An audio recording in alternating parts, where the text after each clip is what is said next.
जय मुक्ताई. मुक्ताई वार्ता न्यूज चॅनलमध्ये आपलं हार्दिक स्वागत आहे. राज्याचे मदत व पुनर्वसन मंत्री नामदार अनिल पाटील यांनी थेट उद्धव ठाकरे यांच्यावर निशाणा साधला. पहा त्यांनी काय आरोप केले.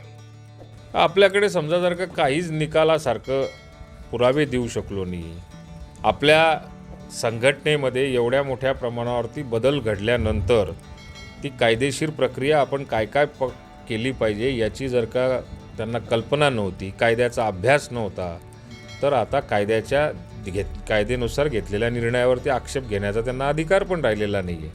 आपली घटना त्यांना खरं विचारायला झालं तर त्यांनी स्वतःच्या आत्मपरीक्षण केलं पाहिजे की आपली घटना आपण कधी वाचली होती का. आपण राज्याचे मुख्यमंत्री राहिल्यानंतर राज्याचे मुख्यमंत्र्याला एवढं तरी कल्पना होती का किंवा विधिमंडळ कसं चालतं, कायदा कशावर चालतो, घटनेचा अर्थ आपण कसा लावला पाहिजे याचं नॉलेज अपूर्ण असल्यामुळे आज उद्धव ठाकरे साहेबांचे हे हाल आपल्याला बघायला मिळतात. आपलं अस्तित्व शिवसेनेचं काहीच राहिलेलं नाही आहे आणि महाराष्ट्र संपण्याचा कुठे काळजी करतायत. त्यांनी त्यांचं संघटन वाढवलं पाहिजे आणि संघटनेवरतीच भर दिला पाहिजे. याचा आणि त्याचा काही संबंध नसतो.